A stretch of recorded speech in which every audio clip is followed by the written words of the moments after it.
نحمده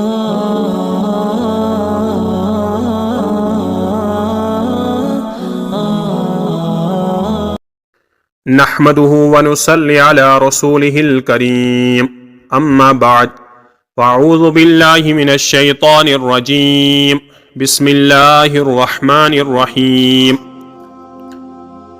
اللهم صل على سيدنا محمد وعلى آل سيدنا محمد وأصحاب سيدنا محمد وبارك وسلم عليهم السلام علیکم ورحمۃ اللہ وبرکاتہ۔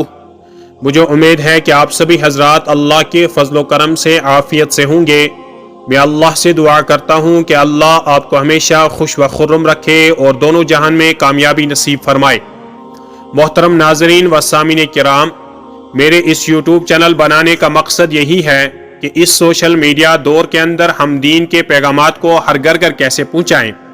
آپ سے گزارش ہے کہ آپ میرے اس یوٹیوب چینل اسلامی معلومات کا مجموعہ اس چینل کو آپ سبسکرائب کریں، نوٹیفیکیشن کے بٹن آل پر بھی کلک کریں تاکہ تمام ویڈیوز کے پیغامات آپ کو آسانی سے موصول ہوتے رہیں۔ کمنٹ میں اپنی رائے کا اظہار کریں، اس ویڈیو کو لائک کریں تاکہ ہمیں حوصلہ افزائی ملتی رہے۔ محترم ناظرین و سامعین کرام، آج اس ویڈیو میں ہم ایک واقعہ بیان کرنے جا رہے ہیں، حضرت شیخ عبدالقادر جیلانی رحمۃ اللہ علیہ کا شیطان سے مقابلہ۔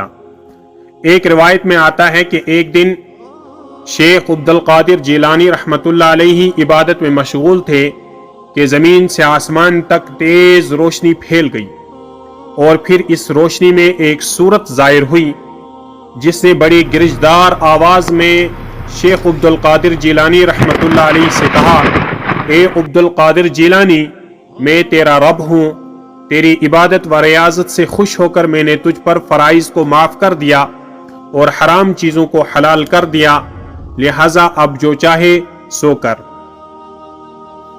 شیخ عبدالقادر جیلانی رحمۃ اللہ علیہ فرماتے ہیں کہ میں نے سوچا کہ حضور صلی اللہ علیہ وسلم باوجود اس اعلیٰ مرتبہ کے عمر بر عبادت کے پابند رہے، ان کو عبادت کی تکلیف سے معافی نہ ملی اور کوئی اس سے کیوں کر آزاد ہو سکتا ہے، اس لیے میں نے لا حول ولا قوت پڑھا تو وہ روشنی غائب ہو گئی اور اندھیرا پھیل گیا۔ وہ شکل جو ظاہر ہوئی تھی دھواں بن گئی، پھر اس سے آواز آئی، اے شیخ عبدالقادر جیلانی، علم نے تجھ کو بچا لیا۔ جاتے جاتے شیطان کا آپ پر یہ آخری وار تھا جس کا آپ نے فوری جواب دیا کہ اے مردود، علم نے نہیں، مجھے میرے مولا کی رحمت نے بچا لیا ہے۔ یہ سن کر ابلیس اپنا سر پٹکنے لگا کہ اب تو میں آپ سے قطعی مایوس ہو چکا ہوں اور آئندہ آپ پر وقت ضائع نہ کروں گا۔ اس پر آپ نے فرمایا، دور ہو جا مردود، میں تیری کسی بات کا اعتبار نہیں کرتا اور تیرے مکر سے ہمیشہ کے لیے پناہ مانگتا ہوں۔ محترم ناظرین و سامعین کرام، اس مختصر سی ویڈیو کو یہیں پر مکمل کرتے ہیں۔ دینی پیغامات کو سننے کے لیے آپ اس چینل کو ضرور سبسکرائب کریں، نوٹیفیکیشن کے بٹن آل پر بھی کلک کریں، کمنٹ کریں، اس ویڈیو کو لائک کریں۔ محترم و سامعین کرام، ایک اہم ویڈیو کا پیغام شیخ سعدی کے واقعات، اس کا لنک میں نے ڈسکرپشن میں ڈال دیا ہے، آپ کلک کر کے سماعت ضرور فرمائیں۔ دیجئے شفیق الاسلام کو اجازت۔ السلام علیکم ورحمۃ اللہ وبرکاتہ، وآخر دعوانا ان الحمد للہ رب العالمین۔